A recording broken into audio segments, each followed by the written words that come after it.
ప్రభునందు ప్రియులారా, మన ప్రభు అయిన యేసుక్రీస్తు నామంలో మీకు అందరికీ శుభములు తెలియజేస్తూ ఉన్నాను. అలాగే బెన్హర్ బైబిల్ కంటెంట్ వర్తమానములకై మిమ్మల్ని స్వాగతిస్తూ ఉన్నాను.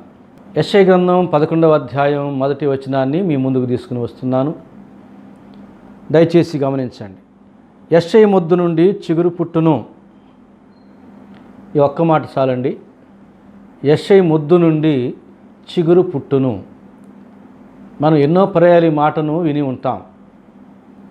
దాని యొక్క భావాన్ని ఎంతవరకు మనం గ్రహించి ఉంటాము అంటే, యెషయా వంశంలో నుంచి యేసు ప్రభు జన్మిస్తాడని చెప్పబడుతున్నది అని అంత మట్టుకే గ్రహించి ఉంటాం. ఇంకా ఏమైనా ఉందేమో లేఖనాధారంగా మనం పరిశీలన చేద్దాం.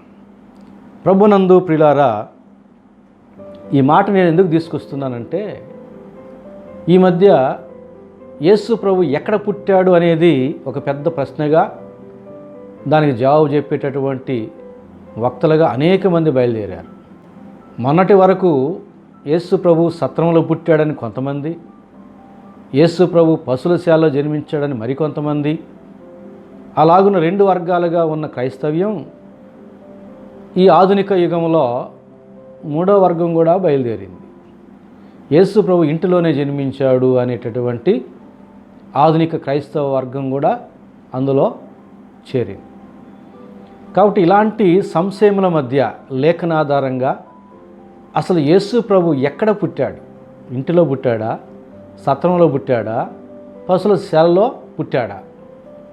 అనేది మనం వాక్యాధారంగా ఖచ్చితంగా తెలుసుకోవాలనంటే, యెషయా మొద్దు నుండి చిగురు పుట్టును అనే దాంట్లో ఉన్న విషయం అంతటినీ గ్రహించాలి. ఇక్కడేమో యెషయా 11వ అధ్యాయం 1వ వచనంలో యెషయా మొద్దు నుండి చిగురు పుట్టును అన్నాడు. ఇదే యెషయా ప్రవక్త 6వ అధ్యాయం 13వ వచనం చివరి భాగంలో మొద్దు నుండి పరిశుద్ధమైన చిగురు పుట్టును అన్నాడు. మొద్దు నుండి పరిశుద్ధమైన చిగురు పుట్టును. ఇక సందేహమే లే, ఆ పరిశుద్ధమైన చిగురు ఎవరో యేసు ప్రభు అనే విషయాన్ని గ్రహించడానికి చాలు. మొద్దు నుండి చిగురు పుట్టును, ఆ చిగురు పరిశుద్ధ చిగురు. ఇక్కడ మనం గ్రహించాల్సింది మొద్దు అంటే ఏమిటి అనేది మొదట మనం గ్రహించాలి.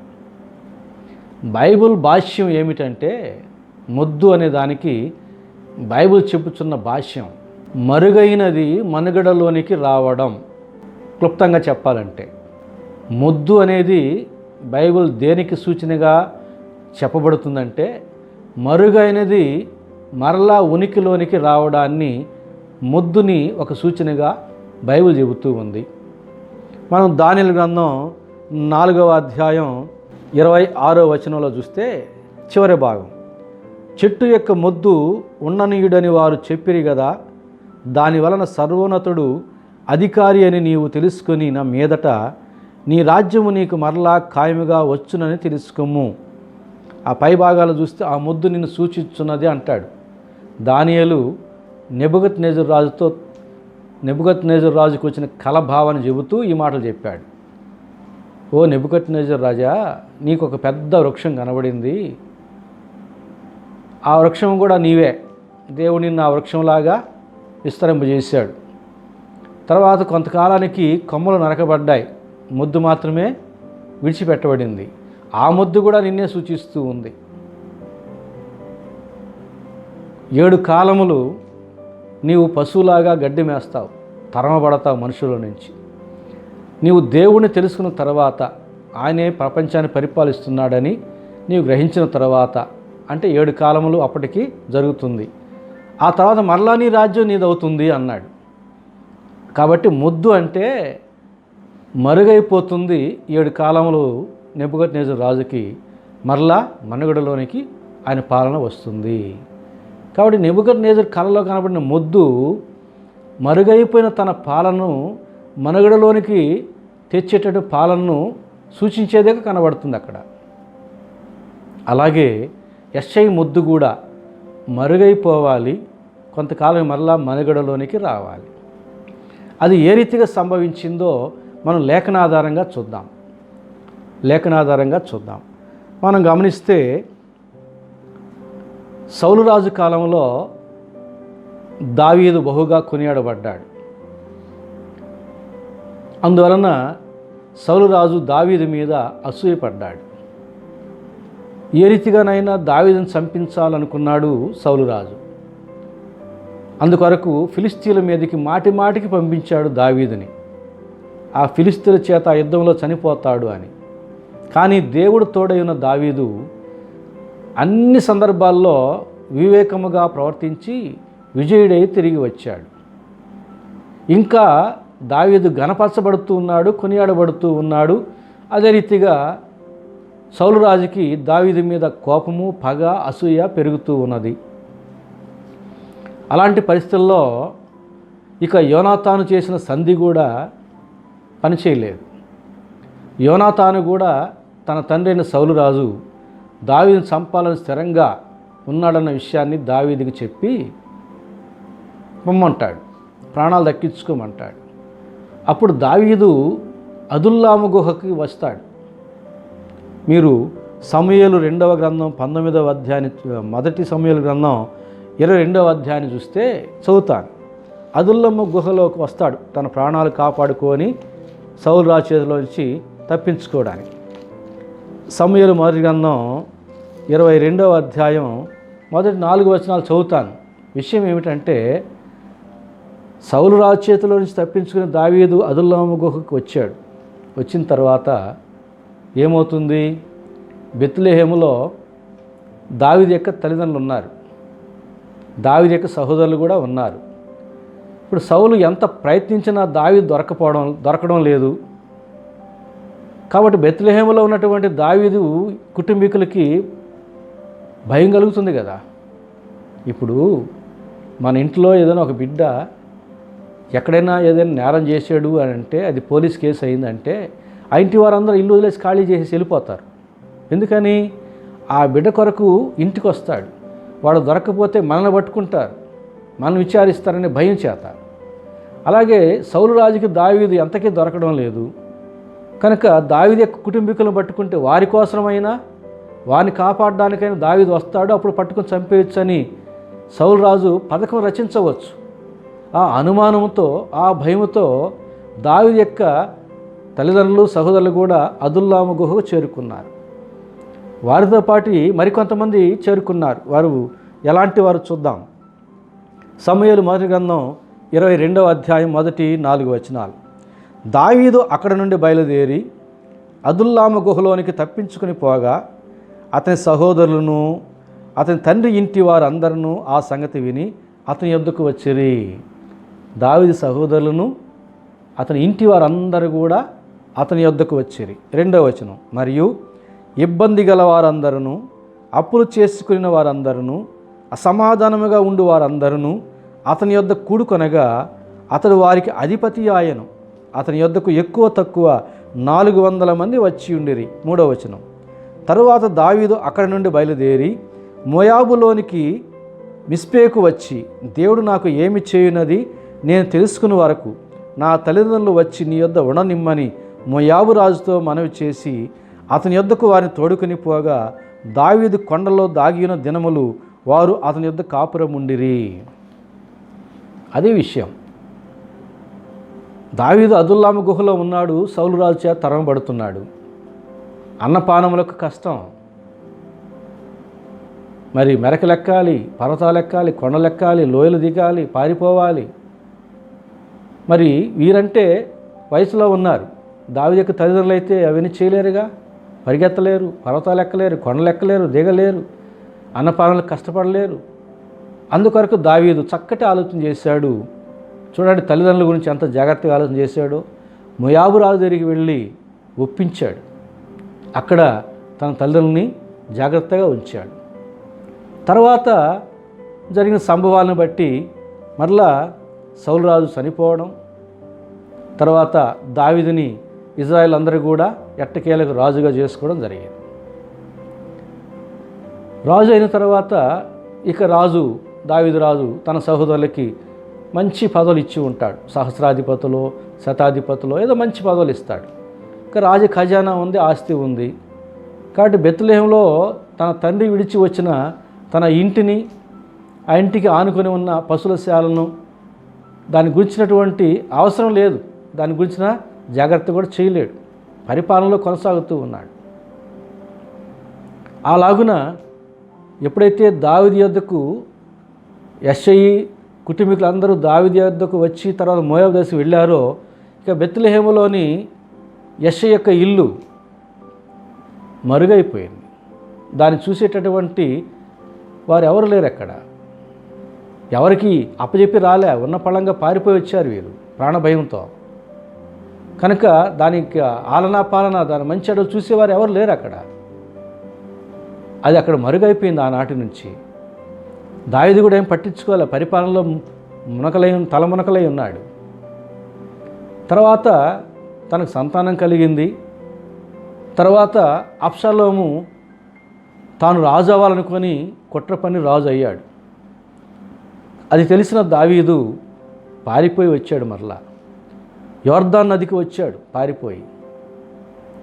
అది మనం 2వ సమూయేలు గ్రంథం 19వ అధ్యాయంలో చూస్తాం. దావీదు రాజుతో కూడా చాలా వందల మంది వచ్చారు.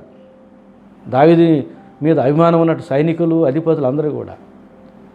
యొర్దాను నది అవతల బర్జిల్లై అనేటటువంటి ఒక భాగ్యవంతుడు ఉన్నాడు, దావీదును ప్రేమించేవాడు. సంగతి గ్రహించి బర్జిల్లై దావీదుకి అతని యొక్క పరివారం అంతటికి విస్తారమైన గాడిదలు, పరుపులు, పాత్రలు, అన్నపానములు అన్ని దినాలు వారందరికీ జరిపాడు. తర్వాత జరిగిన యుద్ధంలో అబ్షాలోము చనిపోతాడు, యోవాబు చంపేస్తాడు. మనకు తెలుసు ఆ విషయం. చనిపోయిన తర్వాత మరలా దావీదుని రాజుగా చేసుకోవడానికి అందరూ కూడా ఆహ్వానించినప్పుడు, మరలా అక్కడి నుంచి దావీదు తిరిగి యెరూషలేముకి వెళ్ళి పరిపాలనకు వెళ్ళాలని తలంచినప్పుడు, బర్జిల్లై చేసినటువంటి ఆ గొప్ప మేలుకి కృతజ్ఞుడై బర్జిల్లైతో అంటాడు దావీదు, నీవు నాతో కూడా రా, నేను నిన్ను పోషిస్తాను. రాజు భోజనపు బల్ల మీద నీవు నాతో కూడా భోంచేస్తావు అని ఆహ్వానిస్తాడు. అప్పుడు బర్జిల్లై అంటాడు అక్కడ సమూయేలు 1వ గ్రంథం, సమూయేలు 2వ గ్రంథం 19వ అధ్యాయం నుంచి 32వ వచనం చదవండి. ఇవన్నీ నేను చెప్పిన మాటలన్నీ ఉన్నాయి. నాకు 80 సంవత్సరాలు, నేను నీతో వచ్చి ఆ సంగీతాన్ని విని ఆనందించలేను, ఆ భోజనంతో నేను ఆనందించలేను. నేను నా తండ్రి ఇంట్లో చనిపోయి తండ్రి సమాధిలో పెట్టబడతాను, నాకు అనుమతి ఇమ్మంటాడు. 80 సంవత్సరాల వాడిని కదా అంటాడు. కావాలంటే నీవు నా కుమారుని కింహాముని తీసుకుని వెళ్ళి నువ్వేమైనా చేయి అంటాడు. దావీదు సమ్మతించి బర్జిల్లై మీద పడి ముద్దు పెట్టుకుని దీవించి పంపించేస్తాడు. కింహాముని తీసుకుని వస్తాడు. బర్జిల్లై కుమారుడైన కింహాము వస్తాడు, రాజు అవుతాడు, రాజ్య పరిపాలనలో ఉంటాడు. మరి బర్జిల్లై కింహాము చేసినటువంటి ఆ గొప్ప మేలును బట్టి వీరికి ఏదైనా మేలు చేయాలి. ఏం చేయగలడు రాజు? దేవుడేమో ఏ గోత్రాలకి సంబంధించిన భూభాగాన్ని ఆ గోత్రాలకు ఇచ్చేశాడు, ఆ గోత్రికులే అనుభవించాలి. కనీసం విక్రయము కూడా శాశ్వత విక్రయం చేయకూడదు. రాజు అయినా సరే ఆ ధర్మశాస్త్రాన్ని మీరకూడదు. కాబట్టి దావీదు ఏం చేయగలడు? జ్ఞాపకం చేసుకున్నాడు.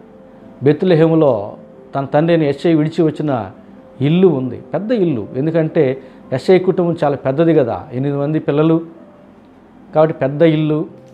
అలాగే దానికి ఆనుకుని ఉన్నటువంటి పశువుల శాల, దావీదు యొక్క గొర్రెలు, అలాగే వ్యవసాయదారులుగా ఉంటారు కాబట్టి ఇజ్రాయేలు, దానికి సంబంధించిన పశువులు అన్నిటికీ ఒకే పశువుల శాల ఆ ఇంటిని ఆనుకొని ఉంది. సరే, కింహాముకి దాన్ని ఇచ్చేశాడు. ఇచ్చింది ఎక్కడ మనకు కనబడుతుందో నేను చెబుతాను తర్వాత. ఇచ్చేశాడు. ఈ యొక్క కింహాము ఏం చేస్తాడంటే బెత్లెహేము దగ్గరికి వచ్చి చూస్తాడు, ఆ యెష్షయి ఇంటిని, ఆ యొక్క దాన్ని ఆనుకున్న పశువుల శాలను చూస్తాడు. చూస్తే అది ఒక చిన్న కూడలి. ఐగుప్తు దేశానికి వెళ్ళాలంటే ఆ ఇంటి సమీపంలోనే వెళ్ళాలి. ఐగుప్తు దేశం నుంచి వచ్చేవాళ్ళు కూడా ఆ ఇంటి సమీపంగానే వెళ్ళాలి. అది ఒక కూడలి ప్రదేశంగా కనబడింది. ఆ రోజుల్లో కూడలి ప్రాంతాల్లో బాటసారులైన వారు, ప్రయాణికులు విడిది చేస్తారు, కొన్ని దినాలు విడిది చేస్తారు. బహుదూరపు బాటసారులుగా ఉన్నవారు అక్కడక్కడ కొన్ని మజిలీలు చేసి విశ్రమించి సేదతీరి మరలా ప్రయాణం కొనసాగిస్తూ ఉంటారు. అలసట తీర్చుకోవడానికే కాదు, ఆ యొక్క విడిది చేసేటటువంటి దినాల్లో బాటసారులైన వారు మరికొంతమంది కలుసుకొని విషయాలు ఇచ్చిపుచ్చుకొని తమకు అవసరమైన విషయాలు కూడా సంగ్రహించుకొని ఆనందిస్తూ ఉంటారు. ఆ రోజుల్లో మనకు న్యూస్ పేపర్ చదివి ఏ రీతిగా విషయ సంగ్రహము చేసుకుని ఆనందిస్తామో ఆ రోజుల్లో వారికి ఉన్నటువంటి వెసులుబాటు అది, వారికి ఉన్న ఏకైక మార్గం అది. కాబట్టి కూడల స్థలాల్లో విడిది చేస్తారు, అక్కడ సమాచారం ఇచ్చిపుచ్చుకుంటారు, అనేక విషయాలు తెలుసుకుంటారు. కాబట్టి ఇది ఇల్లు చూస్తే పెద్దదిగా ఉంది, ఆనుకొని పశువులశాల కూడా ఉంది, ఇది చూస్తే విడిది పాంత్రంగా ఉంది, వచ్చే పోయే వాళ్ళకి ఇది అవసరంగా ఉంది అని కింహాం ఆలోచన చేసి దాన్ని ఒక సత్రంగా మార్చేస్తాడు. కానీ ధర్మసత్రంగా కాదు, పేమెంటే. ఒకరోజు ఉన్న వాళ్ళు కొంత, 2 రోజులు ఉన్న వాళ్ళు కొంత, దాని మీద రుసుము పుచ్చుకొని సత్రంగా చేసేస్తాడు. అది కింహాం యొక్క ఆదాయం. ఆస్తి వచ్చినట్టు ఉంటుంది, ఆదాయం వస్తుంది. ఆ రోజుల్లో బెత్లెహేము చాలా చిన్న గ్రామం కదా. మీకు 5:2 చెప్పినట్టు, యూదాదేశు బెత్లెహేమ, నువ్వు ఎంత మాత్రము అల్పమైన దానివి కావు. చాలా చిన్న గ్రామం అది. మరి చిన్న గ్రామానికి ఎన్ని సత్రాలు ఉంటాయి? ఒక సత్రం చాలు, ఆ ఒక సత్రం చాలు. కాబట్టి ఆ ఇంటిని సత్రంగా చేశాడు అవసరాన్ని గుర్తించినటువంటి కింహాం. వచ్చే పోయేవాళ్ళు అక్కడ విడిది చేస్తూ సేద తీరుతూ తమ పశువులకు, ఒంటెలు, గాడిదలకు సేద తీరుస్తూ మరలా శక్తి పుంజుకుని మరలా ప్రయాణాన్ని కొనసాగించేటటువంటి వాడుక ఉంది. ఆ క్రమంలో ఒకరోజు ఇర్మియా గ్రంథం 41వ అధ్యాయాన్ని కానీ చూస్తే, ఇర్మియా గ్రంథం 41వ అధ్యాయంలో ఒక మాట మనం చూద్దాం. 18వ వచనంలో, బబులోను రాజు ఇజ్రాయేల్ మీద ఒక అధిపతిని పెడితే ఆ అధిపతిని చంపేస్తారు ఇజ్రాయేలీలు. చంపిన తర్వాత భయపడతారు, బబులోను రాజు వచ్చి తమను చెర తీసుకొని పోతాడేమో లేదా నశింపజేస్తాడేమో అని భయపడి అక్కడి నుంచి ఐగుప్తికి పారిపోవాలని ప్రయాణం చేసుకుంటూ వచ్చి బెత్లెహేములో ఈ కింహాము ఏర్పాటు చేసే సత్రంలో విడిది చేస్తారు. చూడండి, ఇర్మియా గ్రంథం 41వ అధ్యాయం 18వ వచనం 2వ భాగం. అయితే వారు బబులోను రాజు దేశం మీద అధికారినిగా నియమించిన అహీకాము కుమారుడైన గెదల్యాను, నెతన్యా కుమారుడైన ఇష్మాయేలు చంపినందున వారు కల్దీయులకు భయపడి ఐగుప్తునకు వెళుదుమనుకొని బెత్లెహేము దగ్గరనున్న గెరూతు కింహాములో దిగిరి. గెరూతు అంటే సత్రము, గెరూతు కింహాం అంటే కింహాము సత్రములో దిగిరి. ఎక్కడ? బెత్లెహేములో. బెత్లెహేములో ఉన్నటువంటి ఏకైక సత్రము అది కింహాము సత్రముగా పేర్కొనబడుతూ ఉంది. దావీదు ఇచ్చేశాడు కాబట్టి. అంటే యెష్షయి మొద్దు మరుగైపోయి మరలా కింహాము ద్వారా మనుగడలోనికి వచ్చింది. అది ఒక సత్రముగా రూపాంతరం చెంది. కాబట్టి ఐగుప్తుకి వెళ్ళగోరినటువంటి ఇజ్రాయేలీలు అది ఒక కూడలి కాబట్టి అక్కడ విడిది చేశారు. ఆ సత్రంలో కొంత సేద తీరారు. అది గెరూతు కింహాముగా పేర్కొనబడుతూ ఉంది. ఈ కింహాముకి దావీదు బర్జిల్లయికి వాగ్దానం చేశాడు కదా, నేను ఏదైనా మేలు చేస్తానని. ఆ బెత్లెహేములో ఉన్నటువంటిది అది దావీదుది, యెష్షయి మొద్దు, యెష్షయి ఇల్లు. అది ఆ ఇల్లు ఆనుకున్నటువంటి పశువుల శాల ఇచ్చేశాడు. అవసరాన్ని బట్టి, పరిస్థితిని బట్టి అది సత్రంగా కింహాం చేసుకున్నాడు. దాని మీద ఆదాయం సంపాదించుకుంటున్నాడు. ప్రజలందరూ కూడా గుర్తించారు. వచ్చే పోయేవాళ్ళు అక్కడ దిగుతూ ఉన్నారు. దానికి సంబంధించి రుసుము చెల్లిస్తూ ఉన్నారు. అందులో భాగంగా ఇజ్రాయేలీలే ఐగుప్తుకి పారిపోగోరి అందులో బెత్లెహేములో ఉన్నటువంటి ఆ సత్రంలో దిగినారు అనే ఈ యొక్క మాటను బట్టి ఈ విషయాలన్నీ మనం రూఢిపరచుకోవచ్చు. తర్వాత అంటే యెష్షయి మొద్దు ఆ రీతిగా కింహాం ద్వారా మరలా మరుగైపోయినది మనుగడలోనికి వచ్చింది. ఇప్పుడు ఆ ముద్దులో నుంచి చిగురు పుట్టాలి, పరిశుద్ధ చిగురు పుట్టాలి. కొంతకాలమైన తర్వాత కైసరు ఆగుస్తు వలన జనసంఖ్య యొక్క ఆజ్ఞ బయలుదేరిన తర్వాత అప్పటికి కన్య అయిన మరియా నిండు గర్భవతి, యోసేపుకి ప్రదానం చేయబడి ఉన్నది. యోసేపు ఇప్పుడు మరియను కూడా తోడుకుని వెళుతున్నాడు బెత్లెహేముకి. ఈయనకి సొంత గాడిద ఉన్నా లేకున్నా నిండు గర్భవతి అయిన మరియను తీసుకుని వెళ్ళాలంటే అరువుకైనా గాడిదను తెచ్చుకొని గాడిదను ఎక్కించుకొని తీసుకుని వెళ్ళాల్సిందే.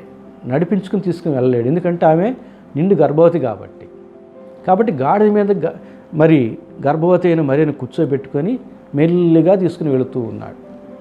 బెత్లెహేముకు వెళ్ళేటటువంటి తన వారిని గుర్తించి ఒకవేళ చెప్పి ఉంటాడు యోసేపు, ఫలానా వారిని అడగండి, మేము వస్తున్నాము, నేను చెప్పానని చెప్పండి, నిండు గర్భవతి ఈమె, కొంచెం ఇంటిలో స్థలం ఉంచమని చెప్పండి అని చెప్పి ఉంటాడు. ఒకవేళ చెప్పినా కూడా ఏముంది, వెళ్ళిన వారు తమకు స్థలం చూసుకుంటారు, తర్వాత మిగిలితే కదా చెప్తారు. కానీ యోసేపు మరియలు మెల్లిగా వెళ్ళేసరికి ఇళ్ళన్నీ ప్యాక్ అయిపోయినాయి, ఫుల్ అయిపోయినాయి. యోసేపు మార్గంలో పలానా వారి ఇంటికి వెళ్ళాలనుకున్నాడు కదా, ఆ ఇళ్ళ దగ్గరికి వెళ్ళాడు, ఫుల్ ప్యాక్ అయిపోయినది. జనసంఖ్యకి అనేక మంది వచ్చేస్తున్నారు, ఎక్కడెక్కడి నుంచి వచ్చేసారు. అందరూ యోసేపు కూడా బెత్లెహేము వాడు కాబట్టి తెలిసిన వారు, స్నేహితులు, బంధువులు అందరూ వారిని వెళ్ళగొట్టి మాకు స్థలం ఇవ్వమని అడగలేడు కదా. కానీ ఇల్లని తిరగలడు. మనమే దూర ప్రయాణం చేసినప్పుడు ఒక లాడ్జికి వెళతాం, మంచి లాడ్జికి వెళతాం, రూమ్ ఉందా అని అడుగుతాం. లేదంటే ఇంకొక మంచి లాడ్జికి వెళతాం, అక్కడ కూడా రూమ్ ఉందా అని అంటాం. లేదంటే అలసిపోతాం కదా, వెంటనే మనం విశ్రమించాలి. కనుక మనం ఏం చేస్తాం, ఏదో ఒకరిది చిన్న రూమ్ అయినా పర్వాలేదు, చిన్న లాడ్జ్ అయినా పర్వాలేనా ఒక రూమ్లో చేరిపోతాం. అలాగే నిండు గర్భవతిగా ఉన్నటువంటి మరియను తీసుకుని ఎన్ని ఇళ్ళు వెతకగలడు? కొన్ని ఇళ్ళు అడిగాడు, వీలు పడలేదు. సత్రం దగ్గరికి వచ్చాడు, అక్కడైనా స్థలం ఉంటుందేమోనని. అక్కడ కూడా సత్రం లేదు. ఇప్పుడు చూడండి, లూకాసు వార్త 2వ అధ్యాయం 6-7 వచనాలు చదువుతున్నాను. లూకాసు వార్త 2వ అధ్యాయం 6-7 వచనాలు. వారు అక్కడ ఉన్నప్పుడు ఆమె ప్రసవ దినంలో నిండిన గనుక తన తొలిచూలు కుమారుని కని పొత్తిగుడ్డలతో చుట్టి సత్రములో వారికి స్థలము లేనందున ఆయనను పశువుల తొట్టిలో పరుండబెట్టాను. ఎవరికి స్థలం లేదండి? సత్రములో ఎవరికి స్థలం లేదు, అది అర్థం చేసుకుంటే చాలు మనం. మరి యోసేపులకు వారు అన్నాడు. వారు అంటే బహువచనం.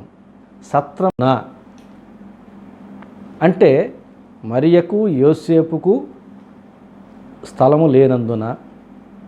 సత్రంలో ఒకవేళ అనుకుందాం, మరి యోసేపు సత్రంలో ఉన్నారు, మరి అక్కడే ప్రసవించినప్పుడు బిడ్డను అక్కడ పెట్టుకోలేరా? ఏమండి, దంపతులిద్దరికీ సత్రంలో స్థలం దొరికినప్పుడు ఆమె గర్భంలోని బిడ్డే బయటకు వచ్చి జన్మించినప్పుడు ఆ ఇద్దరు స్థలాన్ని ఆ బిడ్డకు కూడా పంచి ఇవ్వలేరా? ఆ సత్రంలోనే పెట్టుకోలేరా? వారేమో తల్లిదండ్రులేమో సత్రంలో ఉండి తమకు పుట్టిన బిడ్డనేమో పశువుల సేవలో తొట్టిలో పెడతారా? సత్రంలో ఉండేవాళ్ళు ఒప్పుకుంటారు అసలు ఆ పని చేస్తే? చెప్పండి, ఆలోచన చేయండి. ఒకవేళ ఇప్పుడు మనము ఇంట్లో ఉండి దేవుణ్ణి మనం బయట పెడితే ఎట్లుంటుంది? మనం ఇంట్లో ఉండి ఏసీ గదిలో ఉండి దేవుణ్ణి ఇంటి బయట పెడితే ఎట్లుంటుంది? ఆలోచన చేయండి. పూజార్హుడైన వాడు పూజించువానికంటే కనీసం ఒక మెట్టైనా పైన ఉండాలి. అది న్యాయ విధి.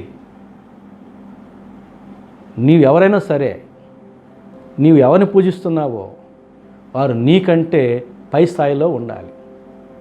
నీవు పై స్థాయిలో ఉండి నీ కింది స్థాయిలో ఉన్న వారిని పూజించడంలో అర్థం లేదు. నీవు మంచి స్థితిలో ఉండి నీ కింది స్థితిలో ఉన్న వారిని నీవు పూజించడం వల్ల అర్థం ఉందా? నీ కింది స్థానంలో ఉన్నవారు నిన్ను పూజించాలి, మన పై స్థాయిలో ఉన్నవారిని మనం పూజించాలి. కాబట్టి పూజారుడైన యేసు ప్రభుని మరియు యోసేపుకు క్షుణ్ణంగా తెలుసు గాబ్రియేలు దూత చెప్పినటువంటి విషయాలు. కాబట్టి వీరిద్దరు మాత్రం సత్రములో ఉండి యేసు ప్రభుని మాత్రం పశువుల తొట్టిలో పెడతారా? అది కాదు. కాబట్టి ఇక్కడ బహువచనం వాడాడు. వారికి సత్రములో స్థలము లేనందున మరి యోసేపులకి సత్రములో స్థలము లేదు, కాబట్టి యేసు ప్రభు సత్రములో పుట్టలేదు. ఖరాఖండిగా అర్థమవుతున్న విషయం. వారికి స్థలము లేనందున ఎక్కడికి వెళ్ళారు? మరియమ్మ ఎక్కి వచ్చిన గాడిని ఎక్కడ కట్టారు? ఆ ఇంటిని ఆనుకుని ఉన్న పశువులశాలలో సత్రంలో ఉన్న వారందరూ కూడా తమ ఒంటెలు గాడిలు అన్నింటినీ కూడా దాన్ని ఆనుకుని ఉన్నటువంటి పశువులశాలలో, అది ఒకప్పుడు దావీదు యొక్క మందను అక్కడ కట్టినటువంటి ఉంచినటువంటి స్థలం. అది యెషయి, దావీదు వీళ్ళందరూ కూడా ఉన్నటువంటి ఇల్లే అది సత్రం. కింహాం సత్రముగా పేర్కొనబడుతూ ఉంది. ఆ సత్రంలో కూడా స్థలం లేదు యేసు ప్రభువుకి.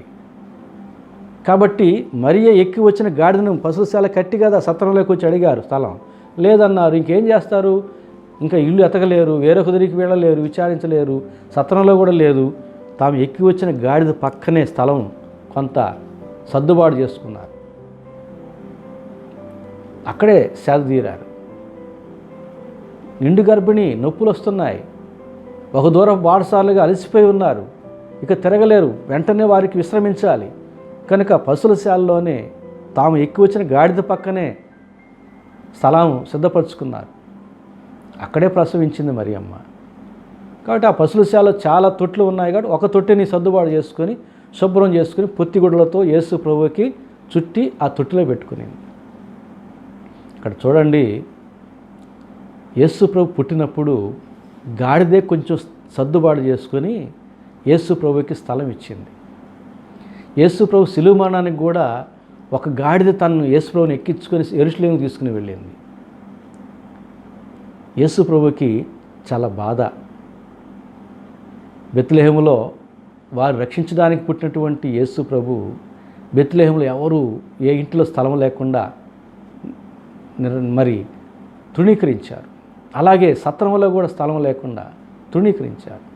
చివరికి పశువులశాలలో ఒక గాడిద స్థలం ఇవ్వగా పక్కన సర్దుబాటు చేసుకొని మరియ ప్రసవించినప్పుడు జన్మించాడు.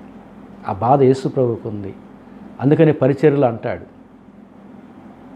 ఎద్దైనా గాడిదైనా తమ సొంత వారిని తెలుసుకుంటుంది కానీ నా పిల్లలు నన్ను తెలుసుకోలేదని. అందుకే అంటాడు, ఆ బాధ ఉంది. మనిషి కుమారుడు తలవాల్చుకోవడానికే స్థలం లేదు. నక్కలకు బొరియలు ఉన్నాయి, పక్షులకు గూళ్ళు ఉన్నాయి. మనిషి కుమారుడు తలవాల్చుకోవడానికి స్థలం లేదు. బెత్లెహేములో నేను జన్మించిన ఏ ఇంట్లో నన్ను చేర్చుకోలే, కానీ సత్రంలో కూడా నన్ను చేర్చుకోలే.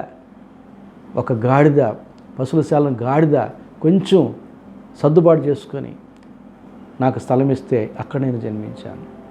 యేసయ్యకి బాధ అది. ప్రభునందు ప్రియులారా, మనమందరం కూడా ఇప్పుడు కాదులేండి, ఇప్పుడంటే కొంతమంది హాస్పిటల్లో జన్మిస్తున్నారు, కొంతమంది ఇంట్లో జన్మిస్తున్నారు. ఈ హాస్పిటల్స్ లేనటువంటి పరిస్థితుల్లో, అప్పట్లో మంత్రస్థానాలుగా ఉన్నటువంటి పరిస్థితుల్లో అందరూ కూడా ఇళ్లలో జన్మించిన వారే. మనుషులందరూ ఇళ్లలో జన్మిస్తారు, వారి పశువులశాలలో జన్మిస్తాయి.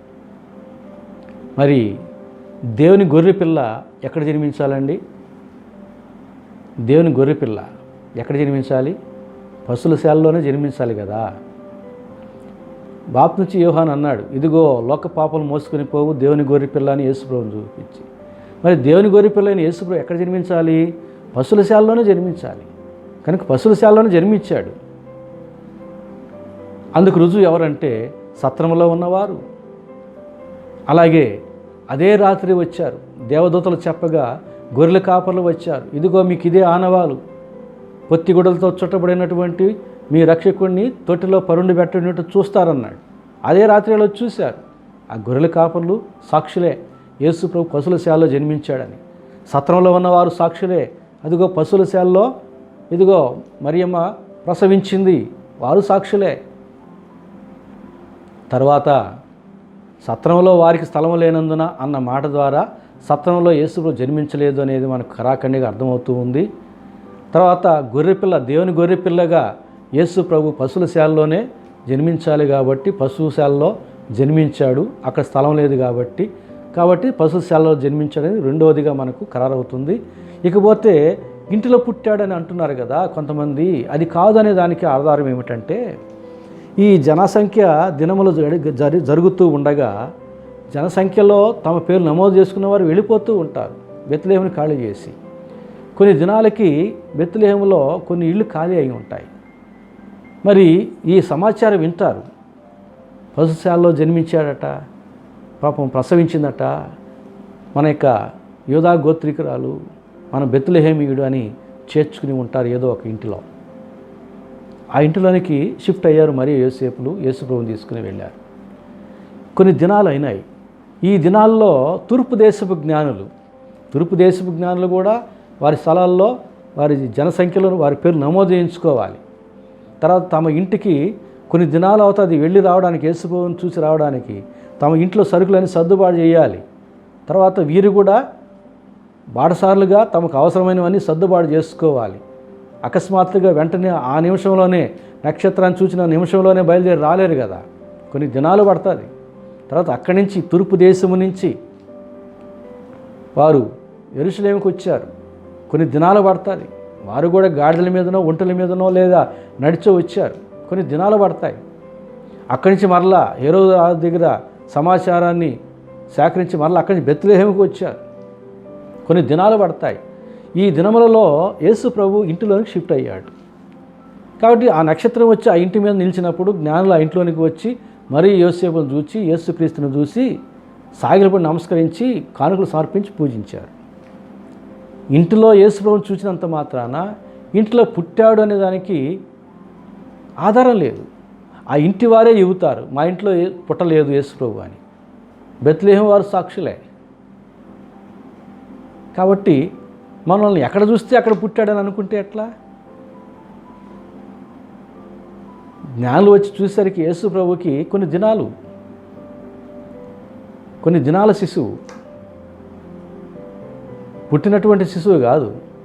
గొర్రెల కాపులు చూశారు పుట్టిన నాడే యేసు ప్రభుని, జన్మించిన యేసు ప్రభుని జన్మించిన నాడే గొర్రెల కాపులు చూశారు. కొన్ని దినముల శిశువుగా యేసు ప్రభుని జ్ఞానులు చూశారు. కాబట్టి యేసు ప్రభు ఇంటిలో పుట్టలేదు, సత్రములో పుట్టలేదు, దేవుని గొర్రెపిల్లగా పశుల శాలలో జన్మించినాడు. కాబట్టి యెషయి మొద్దు అనగా మరుగైపోయినటువంటి యెషయి ఇల్లు ఆ పశుల శాల కింహాము ద్వారా మరలా మనుగడలోనికి వచ్చింది. ఆ యొక్క మనుగడలో ఉన్నటువంటి ఆ యెషయి మొద్దు అనగా ఇల్లు కానీ సత్రము కానీ ఆ యెషయి మొద్దులో నుండి పరిశుద్ధమైన చిగురుగా యేసు ప్రభు జన్మించి వచ్చాడు. కాబట్టి అట్టి యేసు ప్రభుని నమ్ముకున్న మనం కూడా పరిశుద్ధులముగా జీవించి పరలోక రాజ్య వాసులముగా ఆశీర్వదించబడదాం. పరిశుద్ధాత్మ దేవుడు అటు దీవెన ఆశీర్వాదం మనకందరికీ దయచేయునుగాక. ఆమెన్. ఆమెన్.